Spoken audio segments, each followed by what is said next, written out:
Let me take this opportunity to welcome you to our today's session. I just want us to do capital budgeting. And to normally refer to the investment decisions of a firm. So this refers to how do the organization going to be making the decision to spearhead it in achieving its objectives. So the decision of the firm should invest in long-term projects so as to maximize the shareholders' wealth, stock the value of the firm. Now, when we are going to be giving out money, like the one that already you are keeping in the bank, right? Sometimes there are those accounts which you normally get some returns out of your investment that you have made, whether you have a fixed deposit account, whether you have a child junior account, among other accounts. So the importance of all these is about maximizing the shareholders' wealth. And in most cases, the same issue applies to the organizations. So that is what we are saying. When we look on the aspect of a company, we are looking on how can a company be able to maximize the returns in which they are getting at a point of profits in determining or refocusing on the growth. So such decisions may include organization may tend to expand over an existing project. We have replacement decisions, undertaking a new project stroke product line. And then we have research and development activities. But in the same case, there are some of the challenges of investment decisions in the real world. One, we talked about uncertainty in the expected economic life of the project. Secondly, we have uncertainty in the expected future cash flows, which are always based on the forecasted values. We have inadequate information. That is, it is practically impossible to gather relevant information about a project when in advance. Then we have uncertainties in the cost of capital. The firm's WACC is subject to some fundamental assumptions which they affect the project. And I remember he was able to tell you that the WACC is just a method which basically we use in evaluating the existing capital structure of the organization. So the key thing there is that we want the WACC. We want to look on this organization of ours. It is normally financed by use of what? And I said we normally have three elements which we can be able to use, or three sources which we can be able to use in looking for capital, right, to be able to sponsor the current or the existing projects. We said we normally have debt, stroke debentures. We normally have the preference share capital. Then we normally have the ordinary share capital. Those are the things that we'll be able to check when we are doing the valuation models. As we move on, then later on for the understanding of the WACC, we will be able to do it when we are covering cost of capital. Now, when you look at it, there are issues regarding to the types of investment projects. And one of it, we normally have mutually exclusive projects. So the mutually exclusive projects are alternative projects, which normally compete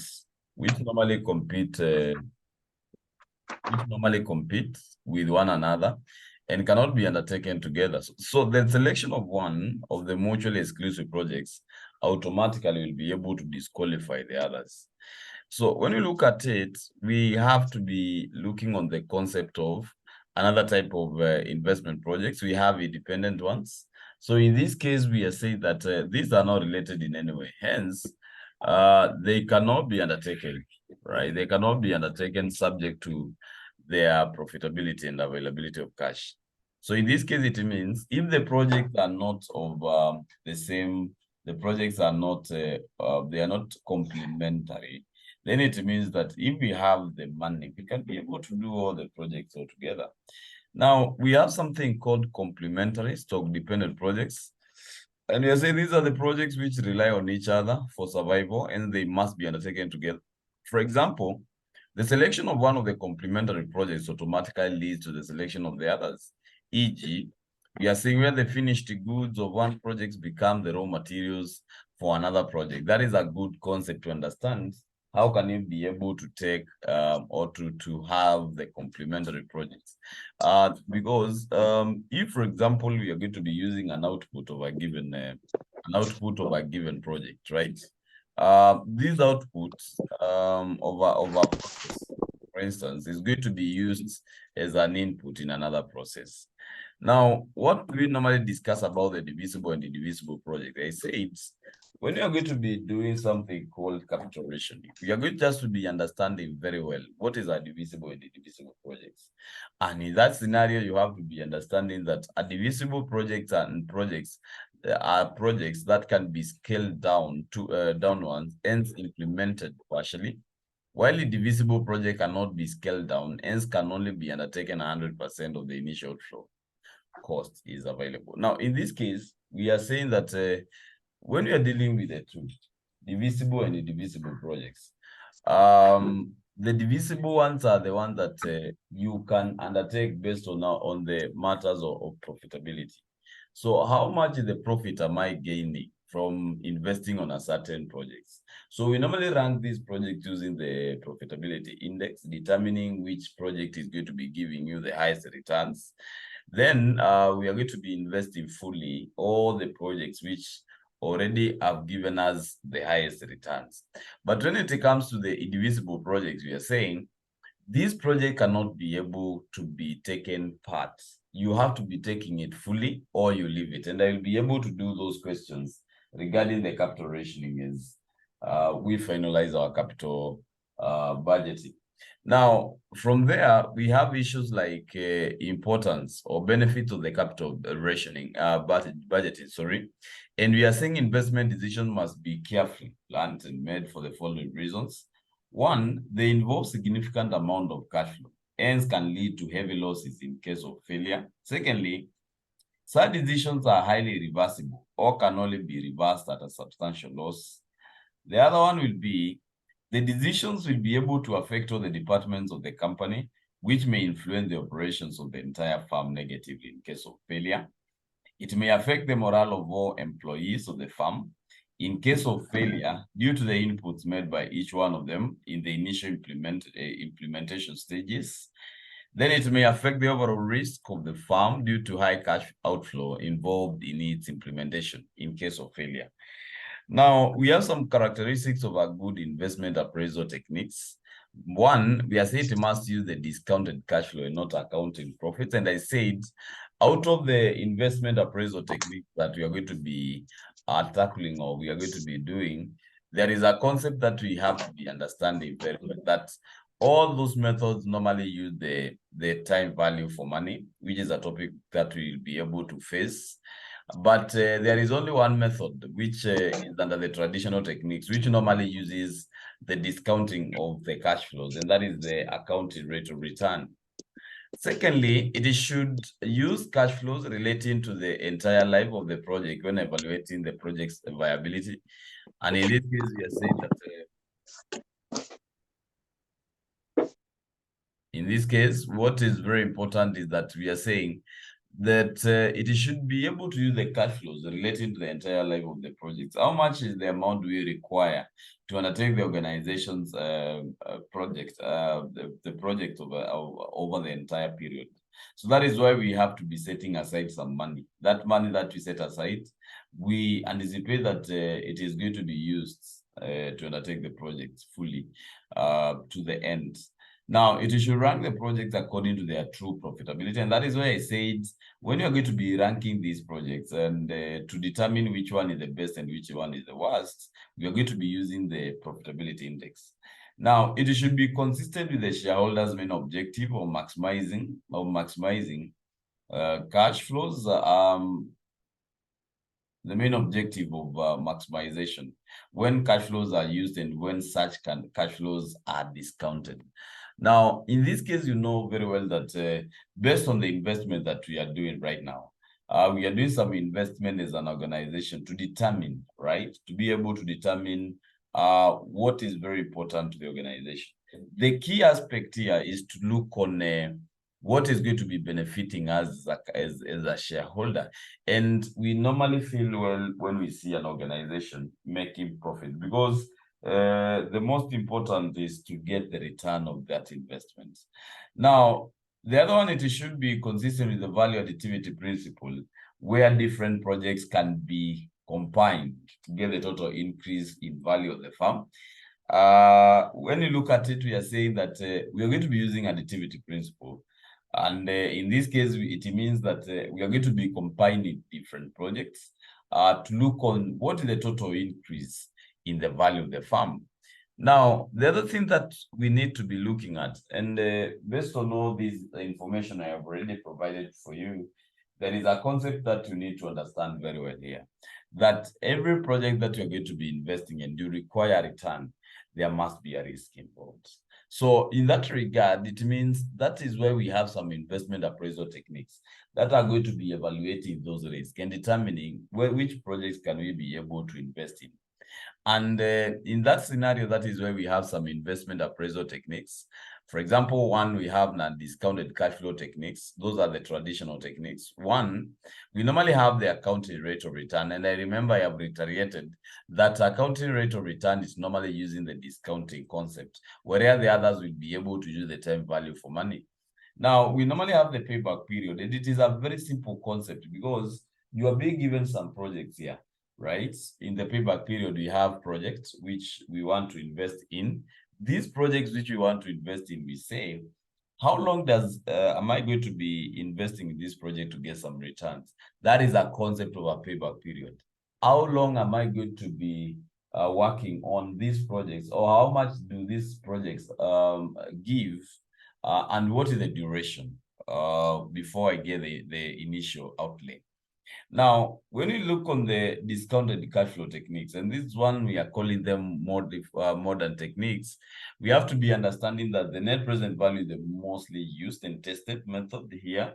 And it is a very crucial method because we need to be able to learn on how it is normally done. So in the discounted cash flow techniques, we say, the methods that we have the net present value, which we say it is where we normally look on the cash flow and the cash outflows, right? To determine whether it is positive or negative. The decisions of that we are going to be looking at. How can I be able to make the decision using the NPV? We have the internal rate of return, right? The internal rate of return we talk about, it is the break-even of the NPV, whereby our NPV should be equivalent to 0. Should be able to check on that. We have the profitability index, right? The profitability index I've already explained to you much about how important it is. We have the discounted payback period and modified internal rate of return. Now, let us just expound a bit regards to these methods that we are discussing now. We have now discounted cash flows. We are saying these techniques ignore the time value for money, and the accounting rate of return, it is the only technique which uses the accounting profits in evaluating the project viability. We are saying it is known as the return on investment, and it is determined using the formula provided there. So when you look on the acceptance rule under the ARR, we are saying the management will be able to establish the minimum acceptable ARR expected from this project. Secondly, we are saying that the projects whose ARR is higher than the rate set by the management are accepted, whereas we are saying that while those with the ARR below the rate set by the management are rejected. And we say they are very well, the higher the ARR, the better the project. That is one of the disclaimer. That is a disclaimer that you need to be checking on. Then from there, we have the pros and cons. So let's start with the advantages. We are saying it is simple to calculate and easy to apply when compared to modern techniques. It uses return related to the entire level of the project. It enables the management to undertake the projects that are highly profitable, increasing the profitability of the company in general. By selecting the highly profitable projects, the firm liquidity position is improved, And basically it helps in ranking the project for elimination purpose, subjected to further analysis. But when you look on the cons, which are your disadvantages here, it ignores the time value for money by not discounting the returns. It uses accounting profits and not cash flows and easily manipulated. Another one we are saying it does not rank the projects according to their true profitability. That is, bad projects may be accepted when the rate set by the management is too low and vice versa. It is inconsistent with the shareholders' main objective of maximizing their wealth, so the value of the firm. That is, it ignores both cash flows and the time value of money, among other disadvantages. Can I just be able to show you how to calculate the accounting rate of return? I just want us to be able to know how do you have to do those kind of questions when you come across them, but it has never been tested as earlier stated. But it is very important for us to be in a position to do them. So let us prepare for the questions. Just want to know how can we be able to do how can we be in a position to do the accounting rate of return?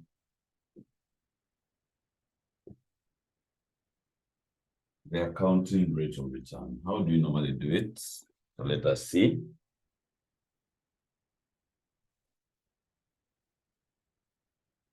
Just 1 minute, please.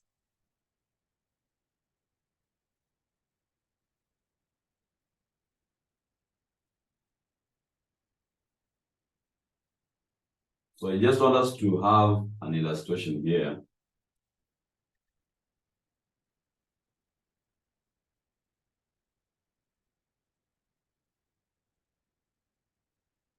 Let us have an illustration there, which is going to be teaching us about all that concepts. So I'm sharing my board now. But the concept is very simple.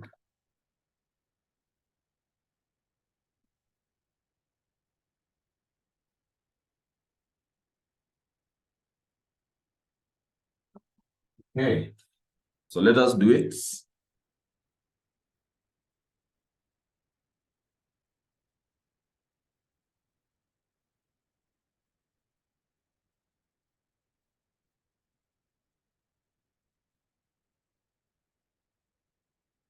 So I just want us to do an illustration here.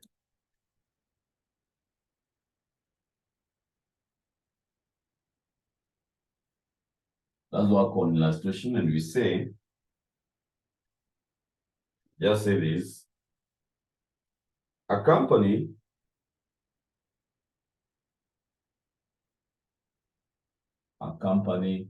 is considering undertaking a project.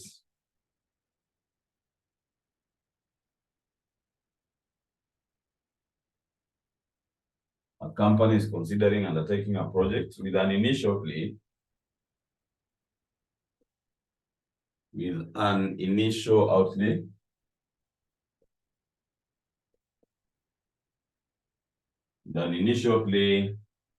of 50 million cash shillings. Of 50 million. Economic life of 4 years.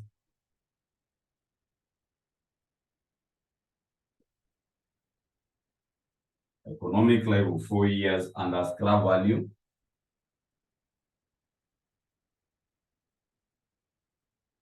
And a scrap value of 5 million.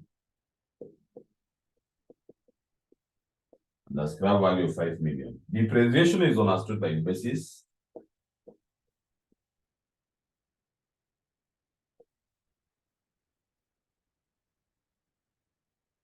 Depreciation is on a straight line basis. Depreciation is on a straight line basis. And tax rate is 30%.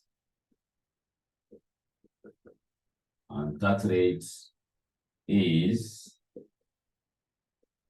30%. The tax rate is 30%. Annual revenue is expected to pay as follows. We have said annual revenue is expected.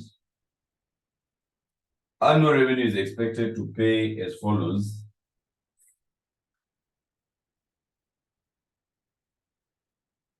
They're expected to pay as follows with a contribution margin.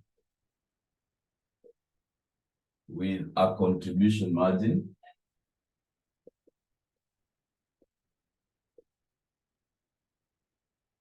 with a contribution margin of 80%. With a contribution margin of 80% and fixed cost of 500,000.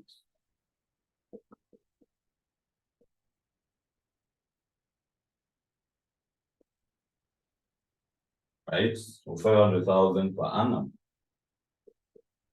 So in this case, we have some years here. For year 1, year 2, year 3, then we have year 4. Okay, then we have annual. We have something called annual revenue. So annual revenue, we have 20 million. 30 million there. We have 25 million. Then the last thing we have here is 15 million. Required. We are being told, calculate, right? Calculate ARR of the project.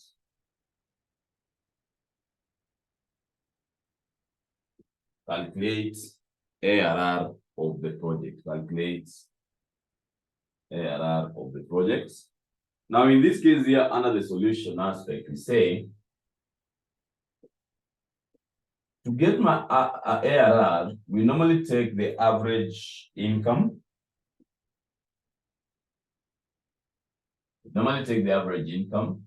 We divide it by the average investment.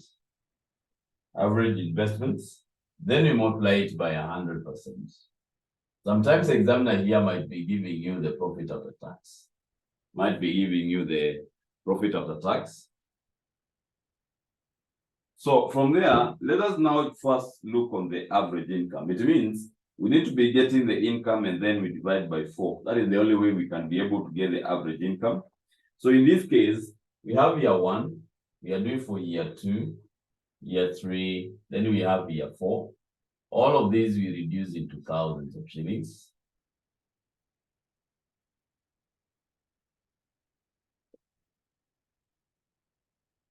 Right? So, because already we are being told that we have the contribution and then we have the revenue here. We cannot be able to start with the revenue, then we let the cost. No. Let us go straight away to calculate our contribution. And then we say our contribution, which we have been told it is 80%.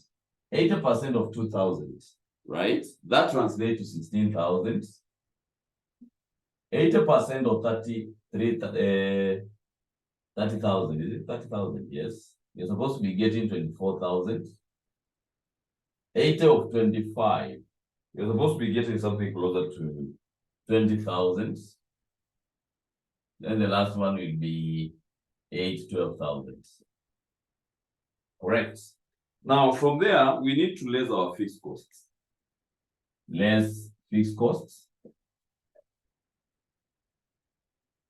So our fixed cost, you have been told in the question, amount to 0.5, that is 500 throughout. Right? It looks like that. Then what are we going to be getting down here? Profit before depreciation and taxes. So this will be 15,500. This one will be 23,500. This one will be 19,500. Then this will be 11,500. Correct. Now from there, can we be able to with less depreciation?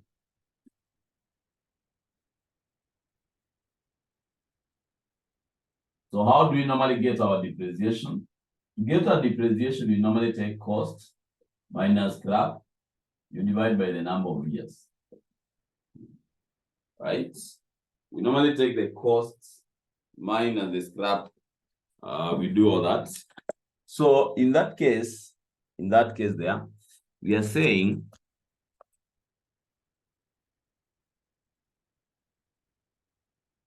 now in that case here, we need just to be taking the cost. What is the cost of the project? It is 50 million.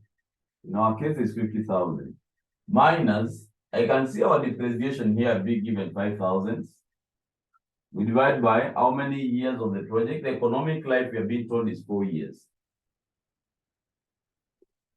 Right? So how much are we getting there? It means I just need to take 45,000 divided by 4. 45,000 divided by 4. Here we are getting 11,250. Right? 11,250. 11,250. 11,250. Correct?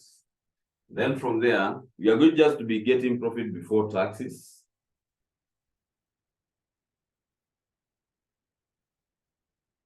Get profit before tax. So 15,500 minus 11,250, getting 4250 here. The other one will be 23,500 minus 11,250. We are getting 12,250. The other one we have 19,500 minus 11,250. We are getting it at 250.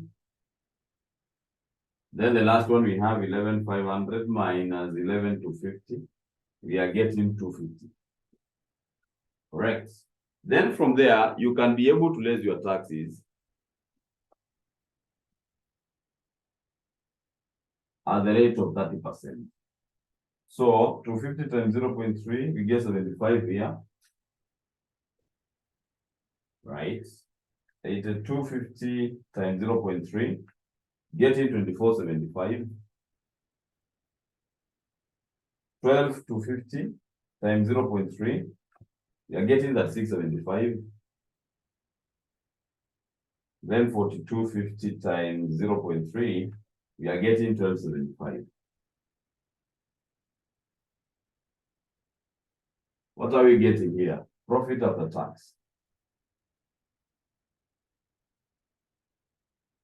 So we have 4250 minus 1275, getting 2975.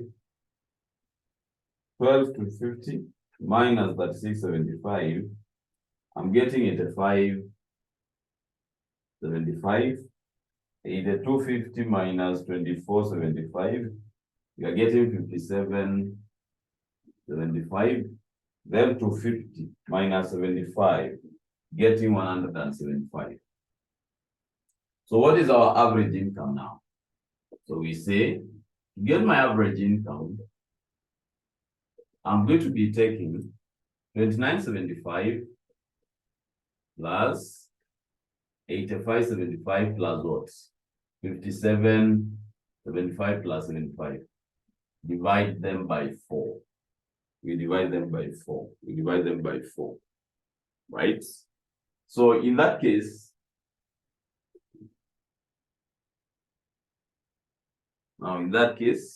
what would be your answer? It should be 175, not 75. It should be 175 there, plus 5775 plus 8575 plus 2975. Divide them by 4. We are getting 4375. That is how you can calculate the average income. What about the average investments? Right? How do you normally calculate the average investment? This is what you have to do. So to calculate your average investments,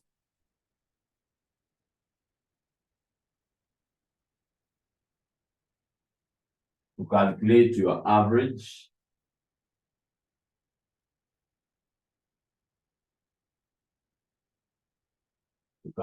our average investments, we are going to be looking on the very small concept here regarding to the loss of value of an asset. So it means I'm going to be starting my projects with the opening balance. The opening balance, I have 50,000 in my account. We less the depreciation. How much is the depreciation? We say it is 5,000. Right? What is the difference here? What is the closing balance? And we say,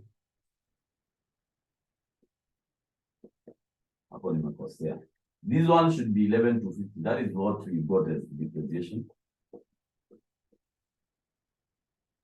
So what is the closing balance? 50,000 minus 11,250. We are getting that 8,750. Right? So the closing balance in year one becomes the opening for year two. So this is 38,750 minus 11,250, which is the depreciation. What is the difference there? 27,500. This one becomes an opening for year three, 27,500. Then we have 11,250. So what are we getting minus 11,250? We are getting 16,250. Then the last one will be how much? The last one now will be 16,250. Then here we have 11,250. Right? So minus 11,250. We are getting 5,000. So I want you to add your closing balances. You get there. And also you add your openings and you get them there. So let me start with the closing. 38,750 plus 27,500 plus 16,250 plus 5,000. We are getting 87,500. So 87,500, divide them by 4. Do the same with the openings. Here we are getting 21,875. Then for the openings, we have 50,000, 38,750 plus 27,500 plus 16,250. We are getting 132,500. You divide it by 4, right? We are getting 33,125. So take the 2 now. We take 33,125 plus 21,875. We divide them by 2. So how much are we getting there? Plus 21,875. We divide them by 2, getting 27,500. So to get my ARR now, I'm going to be taking the average income, which you were able to get at 43,75. You divide them by 27,500. Then you multiply by 100%. How much are you getting there? So 43,75 divided by my answer here, you're supposed to be getting something closer to 15.9%. 15.9%. 15.9%. But we have some certain thing to note here. We say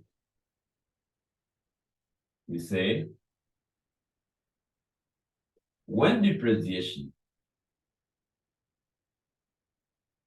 our depreciation is on straight line basis,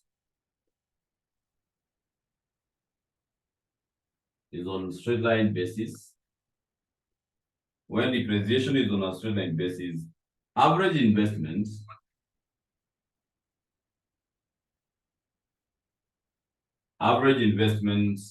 can be simply determined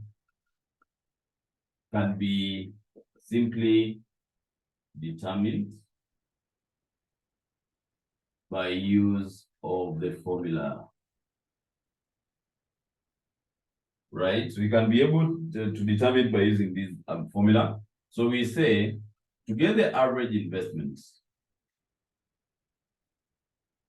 we are going to be taking the cost of the project plus, that is the cost of the project. We have plus the scrap value you divide it by 2. You divide it by 2. So if, for instance, you could have taken, let me just put it here. If you could have taken the cost of the project, which is 50,000, plus the scrap of 5,000, you divide it by 2. Then it means I'm going to be getting 27,500.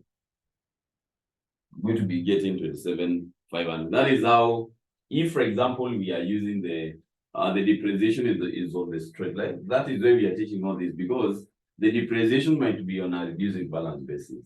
But if it is on a straight line, you can just be able to take all this straight away and you get your answer there. You get your answer. Now, that is how the accounting rate of return is normally done. That is how we normally do it. I just want us to proceed with our discussion. So, on our discussion here, now, the second thing, we are going to be, I don't know what is the problem of these students. The only students who they don't follow instructions from all the classes which I'm teaching. We discuss a lot of things and then someone will be able to ask you. So you said in the evening, then you wonder how is that. Now, let us look on the, let's proceed here with our notes a bit. So we just want to look on the second method, which is the payback period for the traditional techniques. We are setting the duration taken by the project to generate enough cash flows required to pay back or recover the initial claim. Now, it is based on the assumption that annual cash flows accrue evenly, so that cash flows to a fraction of 1 year can be determined with certainty. For a project generating a regular stroke equal annual cash flows, that is the payback period. The initial outlay, for example, when you talk about the regular, these are the cash flows which they are similar. For example, year 1, we generate 10,000, year 2, 10,000, year 3, 10,000, year 4, 10,000. So it means that is a regular cash flow. So in that case, that is where we are saying we need just to be taking our initial outlay, we divide by the annual cash flows. Now, we are saying for a project generating irregular annual cash flows, we accumulate the cash flows until their total is the total is equal to the initial outlay.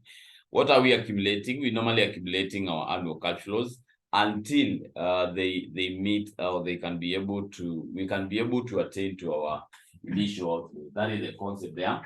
Then, when we look at the acceptance rule under the payback period, we say the management establishes the maximum acceptable payback period expected from the project. And in this case, we are saying that, we are just saying that the project whose payback period is less than time set by the management is accepted, while projects with a payback period higher than the one set by the management are rejected. The lower the payback period, the better the projects. We have some advantages here. So we are saying that the payback period is normally uses cash flows and not accounting profits, hence not easily manipulated. Secondly, it enables the company to improve the liquidity position by accepting the project with the shortest recovery period. Now, it improves the firm's profitability, since a firm can expand faster by investing in projects with shortest payback periods. And then the firm again is sorry, let me look on how that point is. It should be to protect the farm against risks associated with the project cash flows after the payback period. What are some of the cons? We say it ignores the time value of money by not discounting the cash flows. Secondly, it does not rank the projects. It does not rank the projects according to their true profitability. That is, good projects may be rejected when the period set by the management is too low, and vice versa. It ignores the cash flows associated with the project after the payback period, which may mislead. It is inconsistent with the shareholders' main objective of maximizing their wealth, since time value for money is already ignored. Then the other one there, we are saying it is inconsistent with the value additivity or value activity principle. That is, different projects cannot be combined together based on the payback periods to get the total increase in the value of the farm.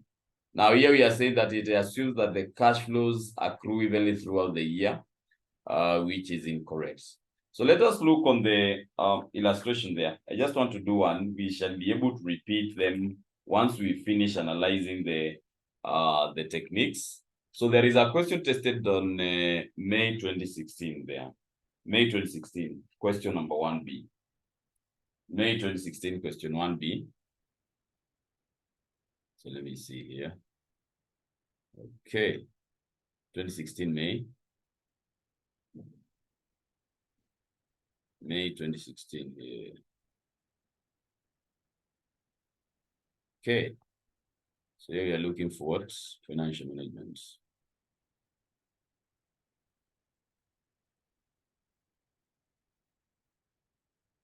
So the question is here, right? You can see there the examiner is asking, explain 4 principles of the capital budgeting. Those are 8 marks. Then number B, we are being told a firm is considering the following investment projects, right? We have year 0 to year 3. The projects we have A, B, C, D. And then we are being told the firm's opportunity cost of capital is 15%. Required, we rank the projects using the payback period method. Secondly, rank the projects using the net present value method. Now, this is very simple. Look on the, for example, project A. Does it use a regular or irregular cash flow? Does it generate regular or irregular cash flows? We say normally it is generating regular cash flows, because you can see year 1 we are getting 500,000, year 2 is 500,000. But for all the 4 projects, the initial outlay or the cost of the project is 1 million, right? When you look B, C, and D, they are not generating similar cash flows. And therefore, they normally use irregular concepts to determine the period or the payback period. Now, let us start with the first one. Let us start with the first one here, right? Let's start with the first one. So,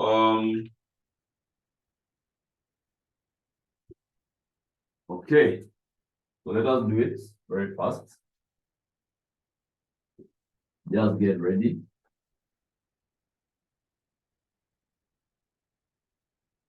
And this one you'll be able to enjoy a lot.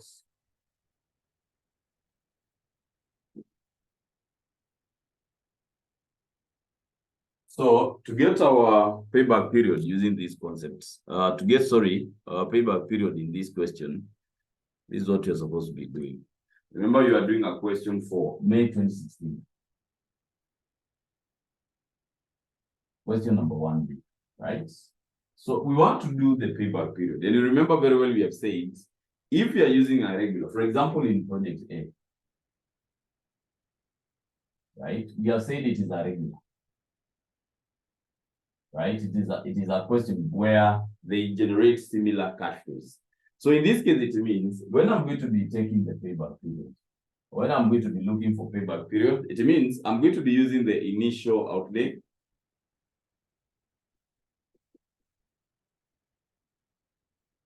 Initial outlay we divided by what? Annual cash flows.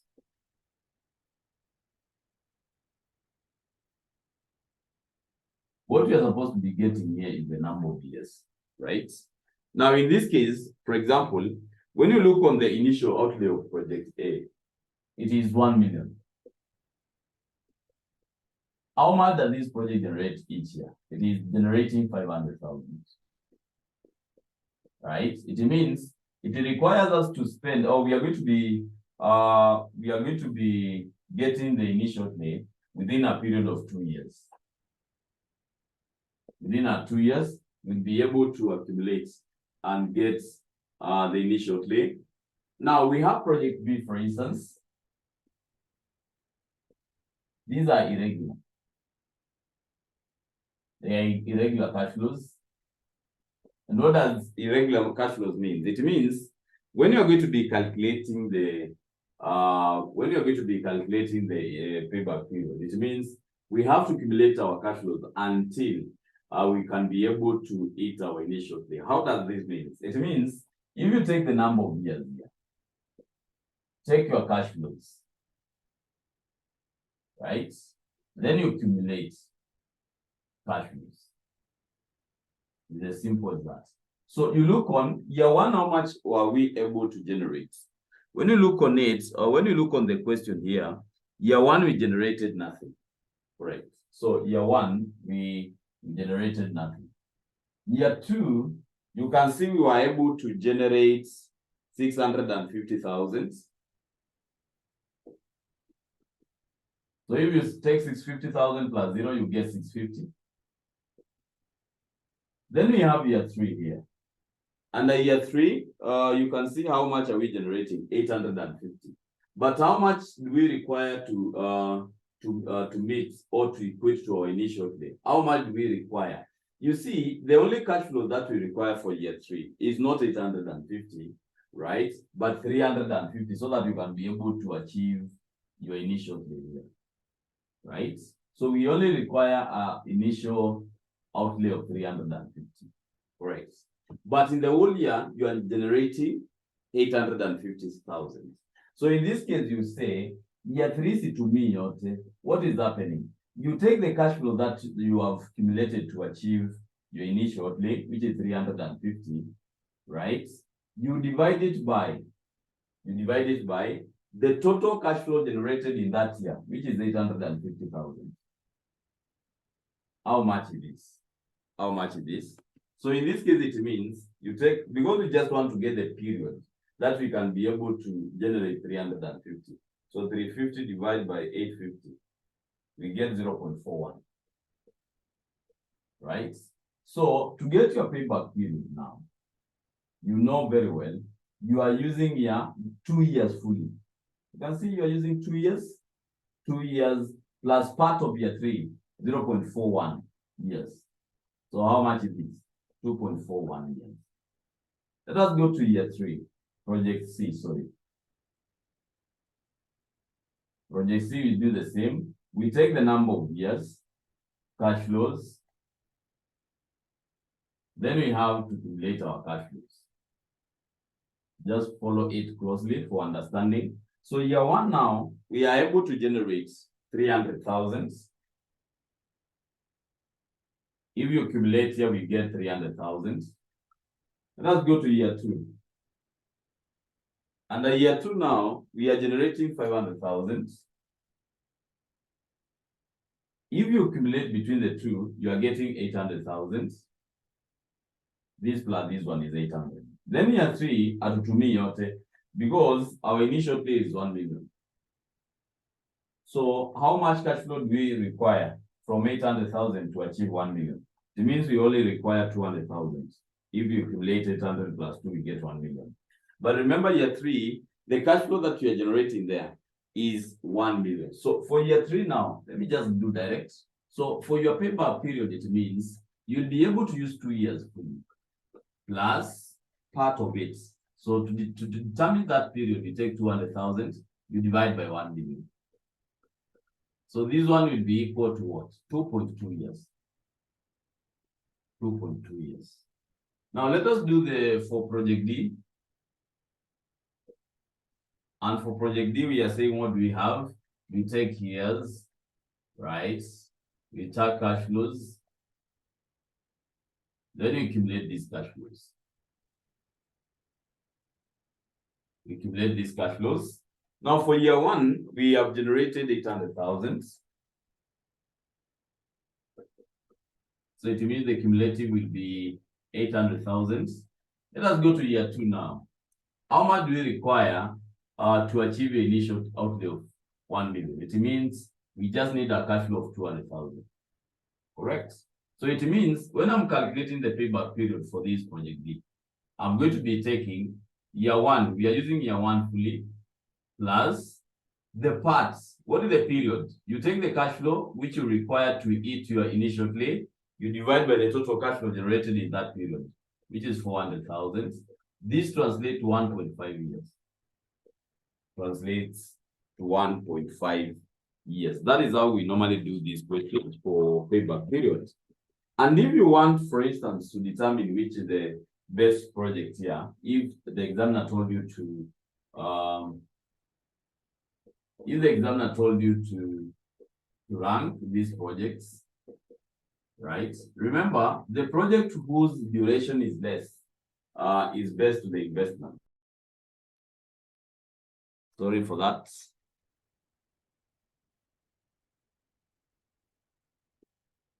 I was just explaining this concept here. I was saying, if, for example, an examiner has told you that you have to rank this project, it means the project in iko period kidogo, ama the payback period yake ni kidogo, is the best to the investors. Because I'm going to be achieving I'm going to be getting my initial fee very fast. That is why I've said project D is our number 1, followed by project A, which is our number 2, followed by project C, which is number 3. Then this one is number 4. That is number 4. That is how you normally rank those projects. That is how you normally rank those projects. Any question up to that point? Any question?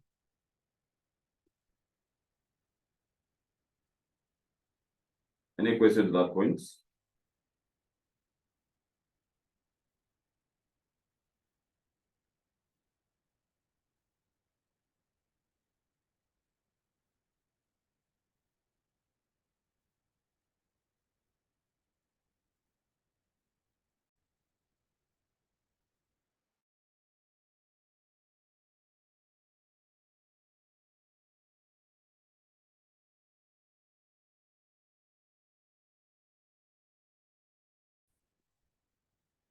Because I just want to go to the our modern techniques are the ones that we're supposed to be checking right now. For example, here we are looking on because when you look on the discounted cash flow techniques, we have said these techniques consider the time value of money by discounting the cash flow. They normally include, 1, we talk about the net present value, and we say it is always the difference between the present value of the cash inflows and the present value of the cash outflows. That is the initial claim. Now, the cash flows are discounted using the firm's cost of capital, which is WACC. But before I show you how to compute to follow those stages, because you have to be looking on them, let us look on something here where we are saying the working capital invested is an initial claim, and it is expected to be maintained throughout the project's useful life. And upon termination, it will be recovered, or we normally have the release. Hence, the terminal cash flow. Now, in that case, we say here, when we look on the acceptance rule under NPV, we say the project with a positive NPV is accepted, while a project with a negative NPV is rejected. A project with a 0 NPV may be accepted, but NB here, the higher the NPV, the better the project. When you look on the advantages down there, we say it normally considers the time value of money by discounting the cash flows. It uses the cash flows and not accounting profits and not easily manipulated. It is consistent with the value addition principle. The NPV of the project can be combined together to get the total increase in the value of the firm. The projects are normally ranked according to their profitability, and it uses cash flows for the entire life of the project. But when you look on the disadvantages, we say it is always difficult to compute and apply when compared to the traditional techniques. It can be affected by the assumptions involved in calculating the cost of capital, which is used as a discount factor. And it assumes that all the projects of the firm are affected by the same level of risk. That is, all projects are discounted using the same cost of capital. Then the other one, we say it may conflict with the internal rate of return when comparing projects with different economic lives. Then the other one, we say it may conflict with the internal rate of return when comparing projects with different initial claim. And also it may conflict with the internal rate of return when comparing projects penetrating and conventional cash flows. So how do we normally calculate the NPV? Let us do it very quickly so that we can break.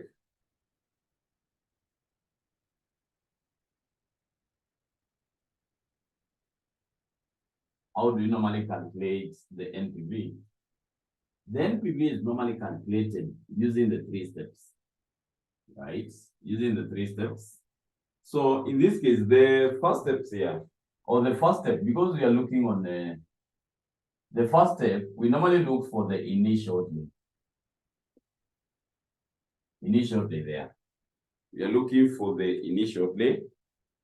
And we are going to be starting with this initial date is under year 0. So you have 2 columns here.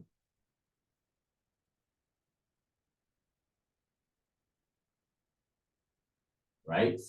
So let us look for the cost of the machine.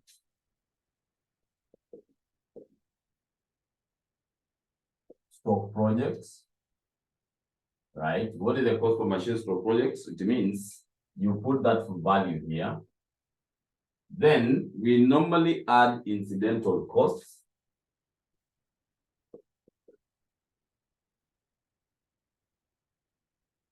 We add our incidental cost there. So the incidental cost we have what? You normally take installation costs.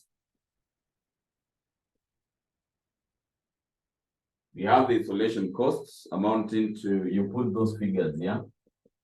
We have things like commissioning costs.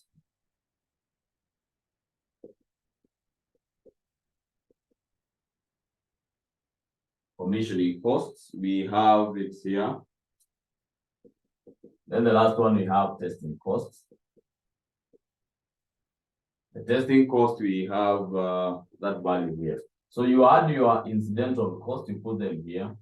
Then we can be able to get the total cost of the machine.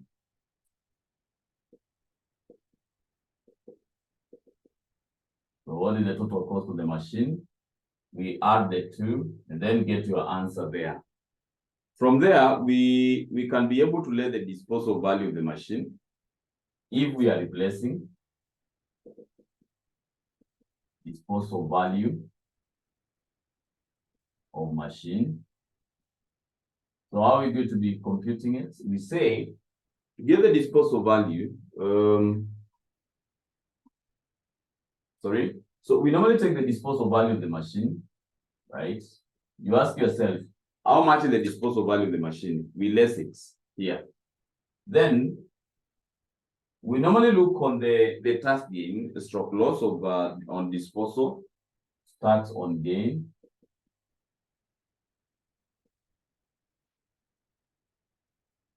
Stroke loss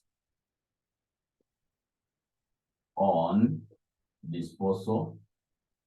So how do you normally get the tax gain stroke loss on disposal? We say, can we be able to take the disposal value of the old machine?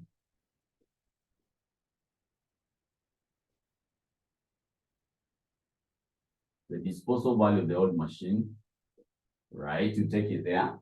Then we have things like we let the NPV, let the net book value of old machine. What is the net book value of the old machine, right? We deduct it here. Once you do those deductions, what we are getting there, we are going to be getting the tax on gain.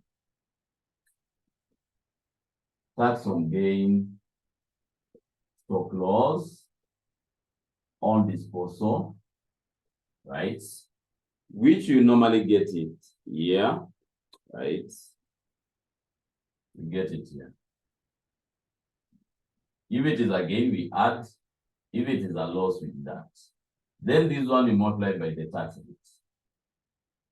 The answer ndio utaniwekea hapa, right? Then from there, we are going to do what? We are going to be adding something here, right?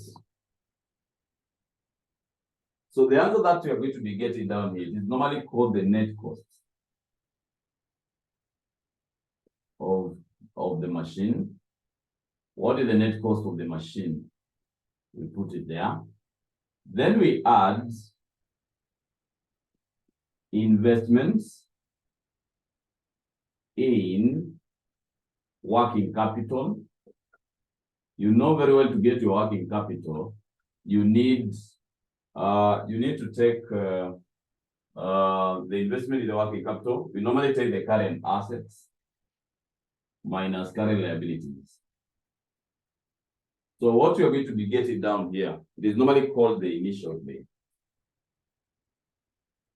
That is how you normally get your initial outlay. Now, the second step here, number 2, we normally calculate the annual net cash flows. And we normally follow up some concepts here. Sometimes, let me just, because if, for example, we are using lump sum, I might be having year 1, 2, and 3, right? This is a concept of lump sum. But if I was using annuity, I could just say 1 to 3, right? So let me use for the one for the lump sum. So let us start with sales. So we put sales for year 1, year 2, year 3. We less variable costs.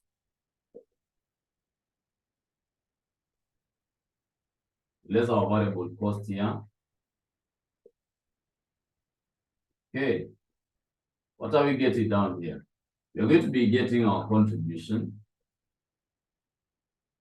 So we put our contribution there. We put our contribution down there. Then after the contribution, we less our fixed costs.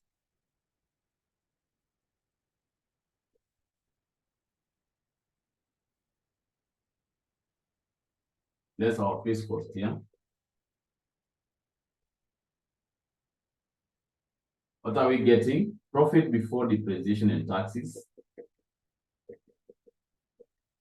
Correct. Then from there, we look on. I just want to look for the shortest method to use. Let us less our taxes here. Let's say it is at the rate of 30%. So we less our taxes.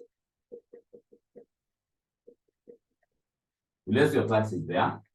Then after you deduct your taxes, what you are going to be getting is after cash inflows.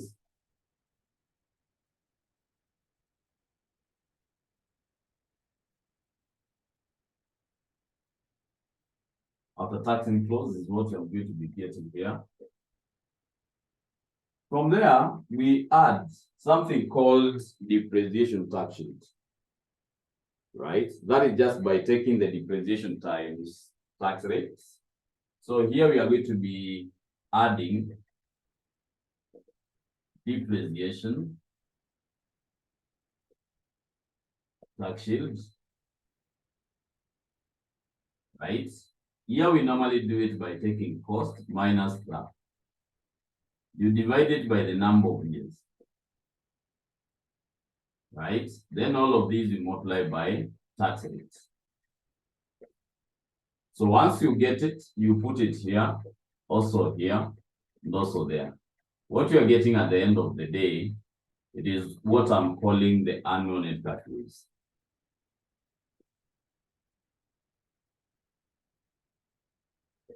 Correct. Now, let us do number 3. Number 3, it is normally called terminal.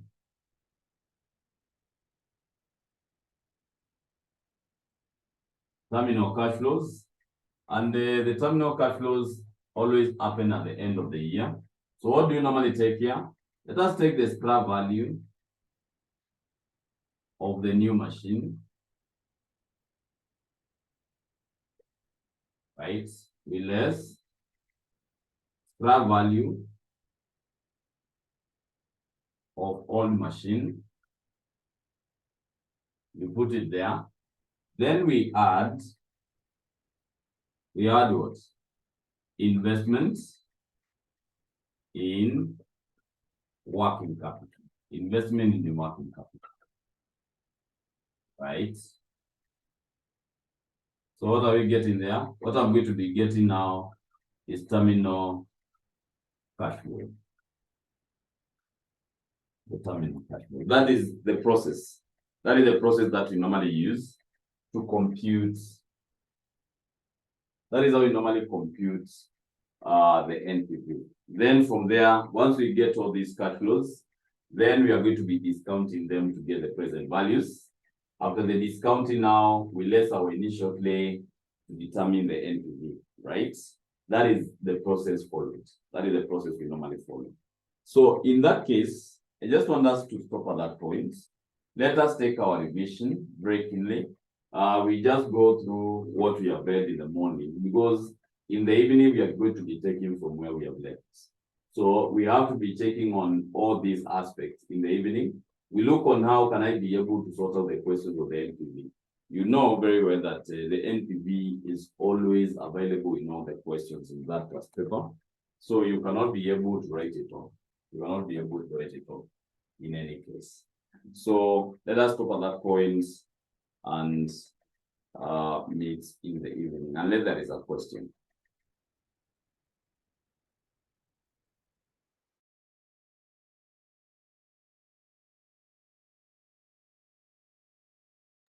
Is there a question, Jemima?